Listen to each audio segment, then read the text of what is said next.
It's always interesting when our neighbours do something wholesome. It reminds me very much of the sort of stuff. If you haven't watched, if you liked Downton Abbey and you haven't watched The Gilded Age, really, I highly recommend it. It's a hoot in so many ways, and I sit there stealing the occasional half an hour here and there to watch it, and then I think actually maybe 40 minutes. But so many so many parallels between the fiction and the reality, and the simple premise: the measure of a civilization is how it treats the vulnerable. Not comfort, not in comfort, but in crisis. And on the 11th of July, the French Cour nationale de droit de the National Court of Asylum issued a ruling of rare moral clarity. It granted full refugee status under the 1951 Geneva Convention to a Palestinian woman and her son from Gaza, not because they were particularly outspoken, famous, or politically significant, but simply because they were Palestinians, and because that, in the eyes of the court, was enough. That's the 1951 Refugee Convention. At least France understands it in a way that we in Britain seem to have forgotten it.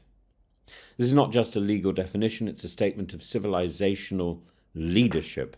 And in this moment, France has assumed a moral authority that Britain and much of Europe has conspicuously failed to embrace. France's decision rests on the Geneva Convention, born of the ashes of fascism and genocide, and intended to ensure never again was not just a slogan, but this ruling is innovative. For the first time, the CNDA has recognized that Palestinians outside the protection of UNRWA, the UN Agency for Palestinian Refugees, can still be granted asylum because the mere fact of their nationality exposes them to systemic, indiscriminate harm. And the court cited methods of warfare used by Israeli forces since March 2025, including destruction of civilian infrastructure, massive civilian casualties, collective punishment, in other words, persecution. And the legal language is precise, the implications are devastating. It's a ruling made not on ideology, but on evidence, on public UN reports, verified data, international law. And contrast this with Britain's Home Office, which often appears more eager to repel dinghies than to uphold decency. The UK government, whether the Conservative government or this shadowy organisation, has spent years criminalising asylum seekers rather than protecting them, outsourcing morality to Rwanda and redacting conscience from domestic policy. France isn't perfect. It has its Marine Le Pen's, its Eric Zemmour, who react to this ruling with fury and fear-mongering, but even in the middle of this political toxicity, the machinery of justice has functioned with integrity.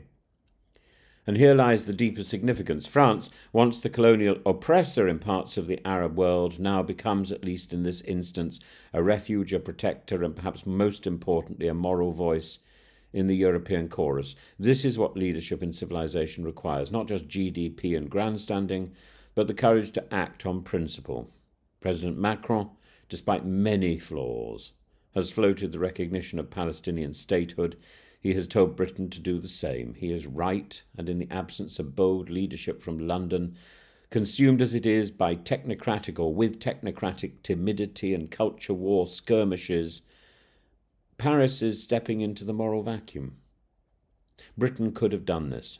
It could have built on its historical obligations, its imperial entanglements, its position at the UN Security Council to lead with conscience. Instead, it leads with spreadsheets, tabloids, and gated borders.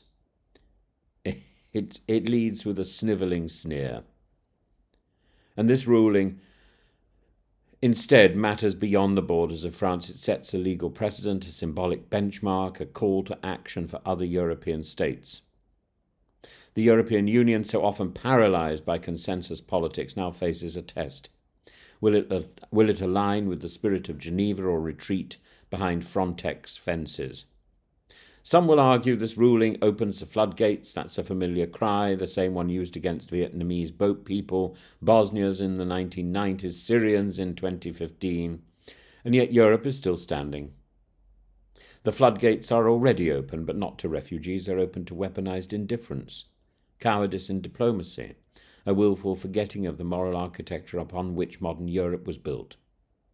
France has reminded us today of something Britain once understood, that to lead is not simply to host summits or strike trade deals or posture in the Commons. It's to act when others equivocate.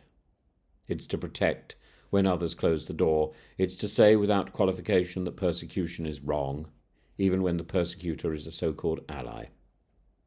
We should not romanticize France, but we shouldn't recognize that this moment is something to be dismissed. This is a moment to be noted. A mother and her son from Gaza are now safe, not because of charity, but because a court remembered what justice means.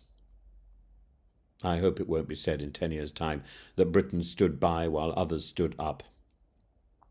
In the end, the arc of history is not bent by algorithms or treaties, but by decisions like this, precise, principled, and unashamedly human.